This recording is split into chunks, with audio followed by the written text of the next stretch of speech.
পরের বছর বিধানসভায় উঠবে তারা লাটে, পরের বছর বিধানসভায় উঠবে তারা লাটে, বাংলা ভাষা শুনলে যাদের চতুর্দিকে ফাটে। সেই বিজেপি আগামী বছর বাংলার মানুষ সুদে আসলে জবাব দেবে।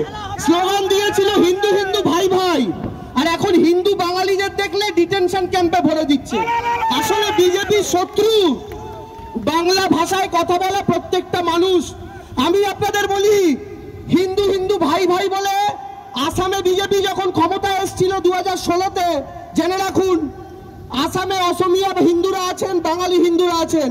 বিজেপি বলেছিল অসমিয়া বাঙালি ভাগাভাগি করার দরকার নেই, হিন্দু পরিচয় নিয়ে পদ্ম ফুলে ভোট দাও।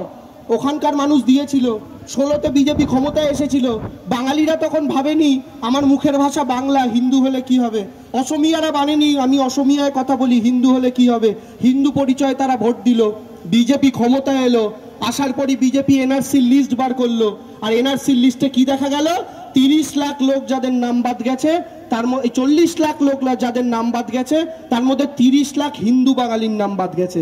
অর্থাৎ যে হিন্দু বাঙালিরা ভোট দিয়ে আসামে বিজেপিকে জেতালো, শুধুমাত্র বাঙালি হওয়ার অপরাধে তাদের ডিটেনশন ক্যাম্পে ভরলো। আর ডিটেনশন ক্যাম্প মানে কি জানেন? অস্থায়ী জেলখানা। আপনার বুড়ো বাবাকে রাখবে একটা জেলে, মাকে একটা জেলে, ছেঁড়া রুটি খেতে দেবে, একটা বাথরুম 1000 জন মিলে সকালে টয়লেট করতে হবে। জেলখানার থেকে অসহ্য। শুধু বাংলা মুখের ভাষা হওয়ার জন্য তারা এই যন্ত্রণায় আজকে ভারতবর্ষ জুড়ে ভুগছে। বিজেপি বাংলাকেও সেই ডিটেনশন ক্যাম্পের রাজধানী বানাতে চায়। তার প্রমাণ কি আপনারা দেখেছেন বন্ধুরা?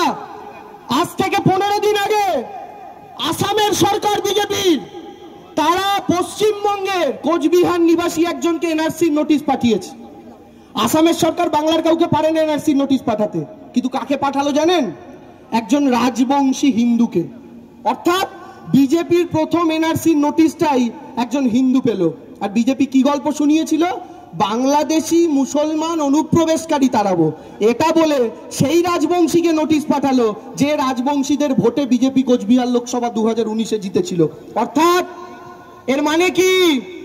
দেখবেন মার্কেটে 2 রকম পাঁঠার মাংস পাওয়া যায়। একরকম পাঁঠা, যে পাঁঠাকে মালিক পাতা খাওয়ায়, ঘাস খাওয়ায়। আর আরেক রকম পাঁঠা আছে যে পাঁঠাকে মালিক আপেল খাওয়ায়। 2 রকম পাঁঠা 2 জায়গায় থাকে। এবার দুটো পাঁঠার মধ্যে যখন গল্প হয় একে অপরকে কি বলে? পাতা খাওয়া খাসিটা আপেল খাওয়া খাসিটাকে বলে তোর কি কপাল, মালিক তোকে কত ভালোবাসে, আপেল খাওয়াচ্ছে। আর আপেল খাওয়া খাসিটা বলে দেখেছিস আমি হচ্ছে ভিআইপি খাসি, আমাকে আপেল খাওয়াচ্ছে, মালিক কত ভালোবাসে। এই দুজন আলোচনা করে। আপেল খাওয়া খাসি ভাবে মালিক তাকে কত ভালোবাসে, তাই ওটাকে পাতা খাওয়ায়, ওকে আপেল খাওয়ায়। একদিন আপেল খাওয়া খাসিটা জানলার বাইরে দিয়ে দেখছে মাংসের দোকানের সামনে একটা পয়সাওয়ালা বাবু এসছে। পয়সাওয়ালা বাবু এসে বলছে আজকে কিন্তু 1500 টাকা কিলো খাসিটা নেবো, ভালো খাসিটা চাই। তখন কি দেখলো আপেল খাওয়া খাসিটা? যে মালিক ওকে রোজ আপেল খাওয়াতো, সেই মালিক এসে আগে ওরই গলার দড়িটা খুলে ওকে নিয়ে যাচ্ছে কাটারির কাছে কাটবে বলে। তখন আপেল খাওয়া খাসিটা দেখে বুঝলো ওই মালিক যে রোজ আপেল খাওয়াতো সেটা আসলে ওকে ভালোবাসে বলে নয়, ওর মাংসের দামটা যেন আরো মিষ্টি হয়, আরো বাড়ে সেই কারণে। এখন বিজেপি এই বাংলা সহ ভারতবর্ষের হিন্দুদের এই আপেলের জায়গায় হিন্দুত্ব খাওয়াচ্ছে, এটা মাথায় রাখবেন। আপনি ভাবছেন মোদি কত ভালো, হিন্দু হিন্দু ভাই ভাই গল্প শোনাচ্ছে। আসামের হিন্দু বাঙালিরাও ভেবেছিল ওই আপেল খাওয়া ইয়েটার মতো, যেই আপেলটা খেয়েছে মালিককে ভালোবেসে ভোট দিয়েছে, মালিক এসে সবার আগে বেশি দামে ওটাকেই জবাই করেছে। তাই আমরা আসামের ট্যাপে পা দেব না। আজকে গোটা ভারত জুড়ে কি হচ্ছে? মহারাষ্ট্র, উড়িষ্যা, উত্তরপ্রদেশ, যেখানে বাংলা ভাষায় কথা বলা লোক দেখছে ধরে বলছে বাংলাদেশি। আচ্ছা আমরা পশ্চিম বাংলার মানুষ বাংলা ভাষায় কথা বলি, আমরা বাংলাদেশি? আরে এই বাংলা ভাষায় কথা বলা নেতাজি সুভাষচন্দ্র বোস না থাকলে আন্দামান নিকোবর থেকে ব্রিটিশদের খেদানো যেত না। আরে এই বাংলা ভাষা, আমার বুকে যার ছবিটা ঝুলছে সেই রবীন্দ্রনাথ ঠাকুর না থাকলে আজকে গোটা দেশ, নরেন্দ্র মোদী যে জাতীয় সঙ্গীতেও দাঁড়িয়ে পড়ে সেই জনগণ মন গানটা কেউ লেখার থাকতো না। এই বাংলা ভাষায় কথা বলা মনীষীরা না থাকলে এই ভারতবর্ষ আজও ব্রিটিশদের অধীনে থাকতো।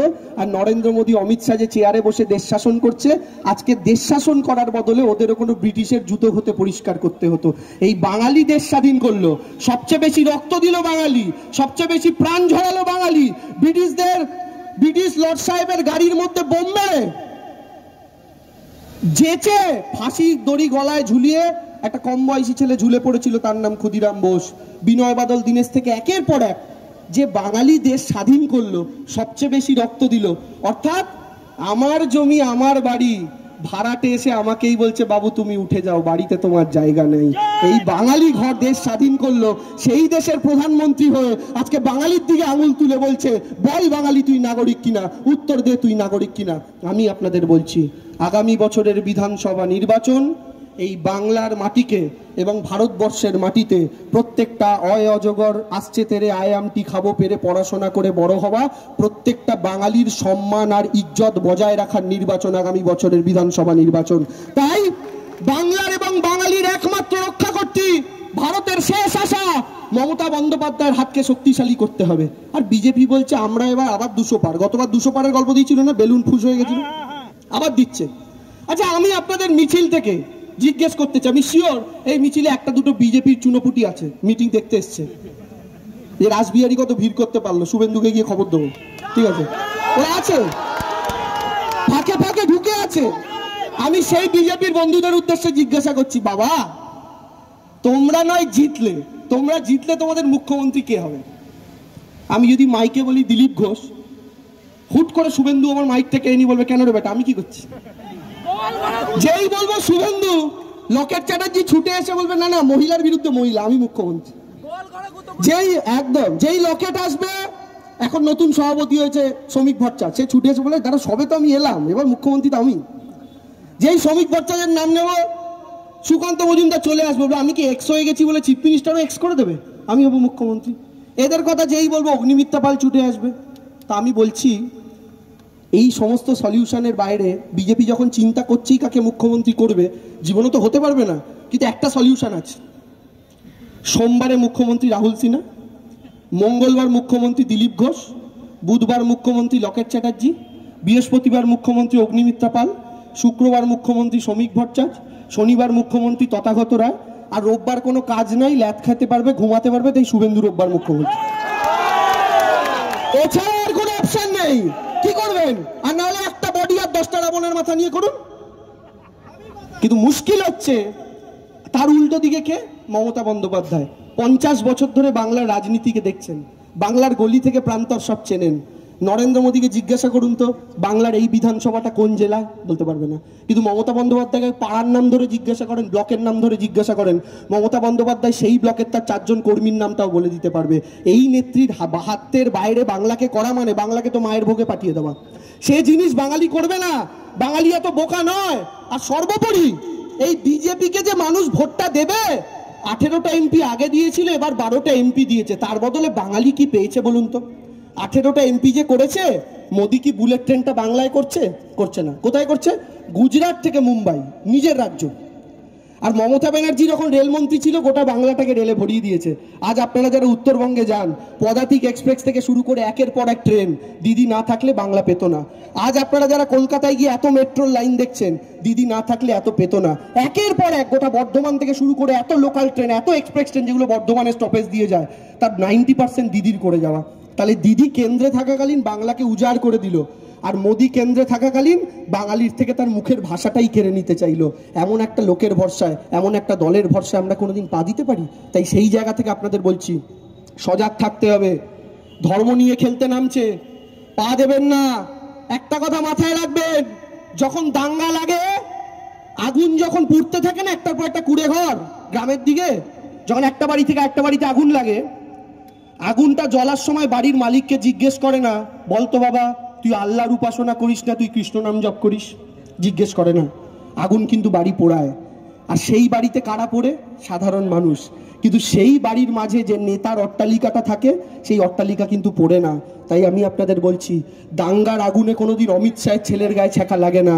ও বিসিসিআই সচিব হয়ে দেশ বিদেশ ঘুরে বেড়ায়, আর নরেন্দ্র মোদীরা প্ল্যান করে দাঙ্গায় আপনার আমার ঘরের ছেলেকে মাঠে নামায়। তাই এই জায়গা থেকে বলছি, এদের ট্র্যাপে পা দেবেন না। কোল খালি হবে সাধারণের মায়ের, অমিত শাহ নরেন্দ্র মোদীদের কিচ্ছু হবে না। ওরা সুখে থাকবে, শান্তিতে থাকবে, ওদের ছেলেমেয়েরা বিদেশে ঘুরে বেড়াবে।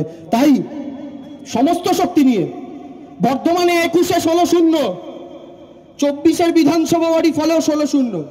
শর্মিলাদিকে আপনারা বিপুল ভোটে জিতিয়েছেন, আবার শপথ নিতে হবে। 26-এ শুধু 16-0 নয়, যা ব্যবধানে 21-এ জিতেছেন, সেই প্রত্যেকটা বিধানসভা কেন্দ্রের ব্যবধানও আপনাদের দ্বিগুণ করে বিজেপিকে জুতোর বাড়ি মারতে হবে ইভিএম এর মাধ্যমে। এটা কিন্তু আপনাদেরকে শপথ গ্রহণ করতে হবে। তাই সবাই দিদির সঙ্গে আছেন তো?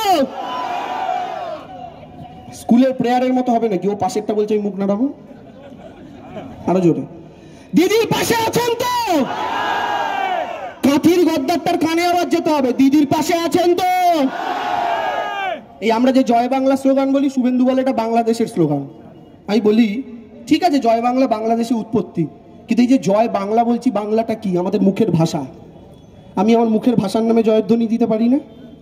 তাই নিজের মুখের ভাষা যেটা বিজেপি কেড়ে নিতে চাইছে, বাঙালি দেখলেই অত্যাচার করছে, তাদের উদ্দেশ্য করে চিৎকার করে স্লোগান দিন, জয় বাংলা। আরো জোরে চাই, ঈশ্বরচন্দ্র বিদ্যাসাগরের নামে শপথ করে, রবীন্দ্রনাথের নামে শপথ করে, জয় বাংলা,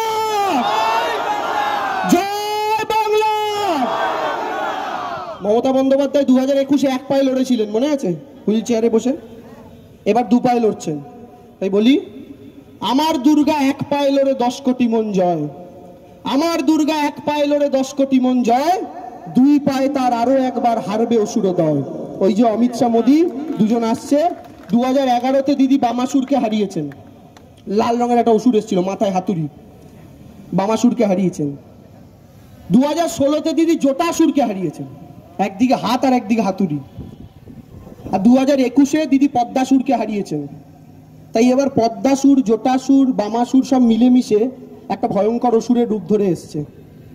আমাদের এটাই প্রার্থনা করতে হবে, ভগবান যেন দিদিকে সেই শক্তি দেন, যেন দিদি এই 3টে পার্টির সংমিশ্রণে যে শক্তি তৈরি হয়েছে, সেই অসুরকেও পরাজিত করতে পারেন। আর আমরা বিজেপিকে বলতে চাই যে তোমাদের কাছে অনেক ক্ষমতা আছে, ইডি, সিবিআই, ইনকাম ট্যাক্স, গদি মিডিয়া, সিপিএম, কংগ্রেস।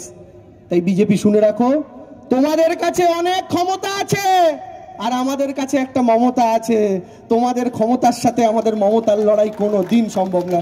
তাই চিৎকার করে বলুন, মমতা ব্যানার্জি, মমতা ব্যানার্জি, মমতা ব্যানার্জি। যাদের হাতে পতাকা আছে, পতাকা দোলাতে দোলাতে, মমতা ব্যানার্জি, মমতা ব্যানার্জি, জয় বাংলা, জয় বাংলা, জয় বাংলা, জয় বাংলা। বন্দে মাতরম, বন্দে মাতরম, বন্দে মাতরম। জয় Hind. Thank you very much.